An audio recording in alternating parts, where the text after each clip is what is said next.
on extract based questions, on if I were you, which is also the part of the monthly test. So this is the second chapter. A house is not a home is also coming for the monthly test, and we are taking extract based questions on this chapter also. So children, are you ready? So first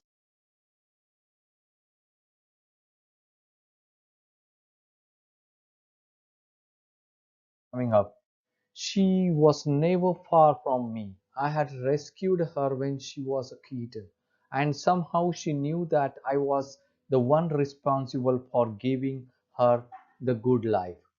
So questions are coming. This was the extract. Now the question is coming now. Number one, who is I in these lines? Whom had he rescued? I in these lines is the author Zan. He had rescued a red tabby cat when she was still a kitten. Question number two. Why was she never far from the speaker? Answer. She was never far from the speaker, Zan, because he loved her a lot and took good care of her. She was his pet and he tended to all her requirements for food, play, and love. She in turn responded to his love and care with loyalty. So, question number three. What does the speaker mean by good life? Answer. Good life, according to the speaker Zan, means a life where the pet cat was paid up well, pampered, and taken care of in every way. Question 4. How did she know that the speaker was the one responsible for giving her a good life? Answer. She, the red tabby cat, knew that Zan was responsible for giving her a good life because he was quite liberal to her.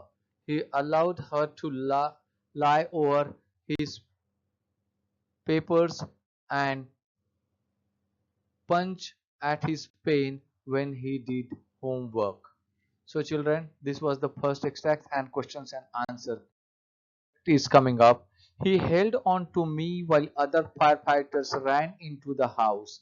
He knew that I wasn't acting very logically and that if he were to let go, I would run.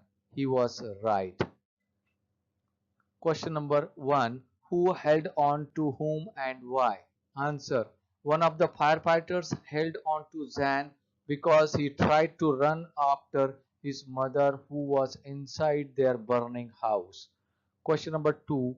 Why did the other firefighters run into the house? Answer. The other firefighters ran into the house to rescue Zan's mother. Question number 3.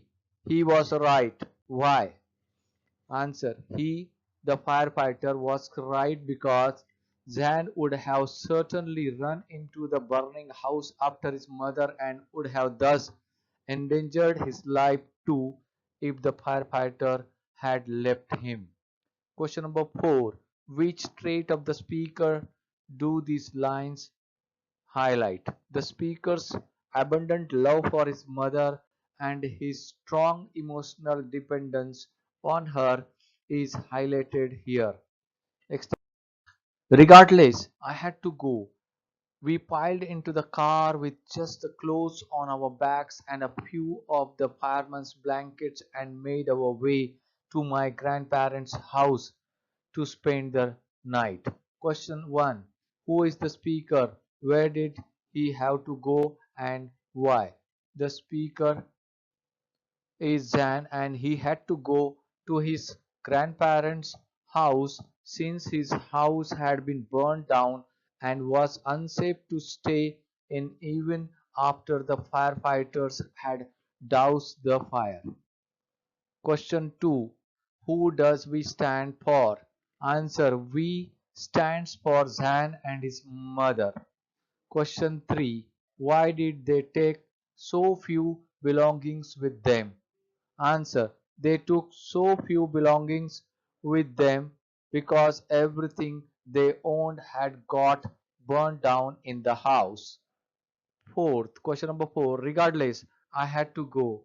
Why does the speaker say this? Answer.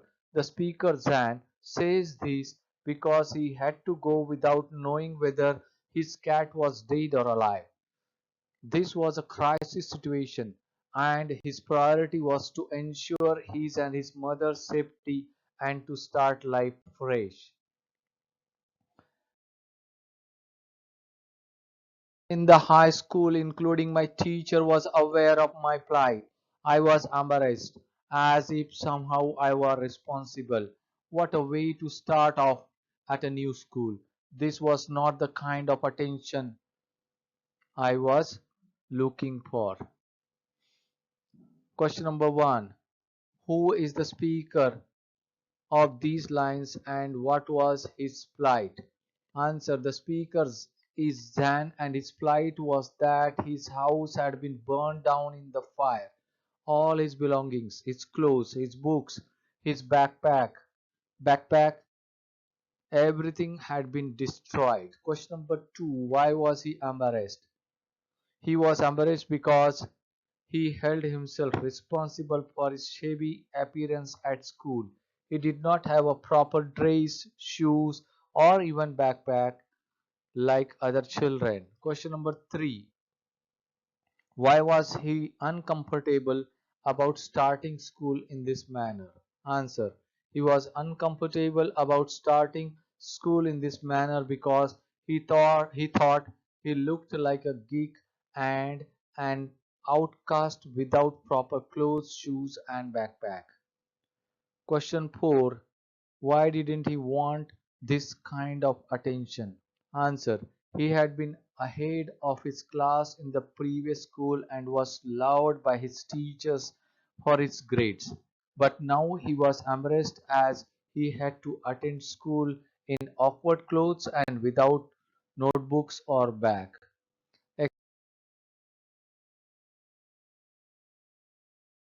There was a big table set up with all kinds of stuff on it, just for me. They had taken up a collection and bought me school supplies. Question 1. Who is the speaker and who are they in these lines? Answer. Zan is the speaker and they are his new schoolmates. Question 2. Where was the big table? Answer. The big table was in the school gym. Number 3. Why had the collection been taken up? Answer. The collection had been taken up to help Zan after he had lost all his belongings in the fire that had burnt his house. Question number 4. What was the speaker's response to this gesture? Answer. The speaker Zan was overwhelmed by this gesture and felt as if the school supplies, notebooks and different clothes kept on the table for him were like Christmas gift. So children, these were the extracts and questions and answers based on those extracts. So children, go through this one, complete these extracts in your classwork and prepare for the monthly test, because monthly test will be based on the 10 questions will be options questions, and the 10 other questions section 2 will be based on the extract based questions, but you will be having some options there, so it will be easy for you to choose your answer in the extract based questions section. So till then, bye bye, thank you very much.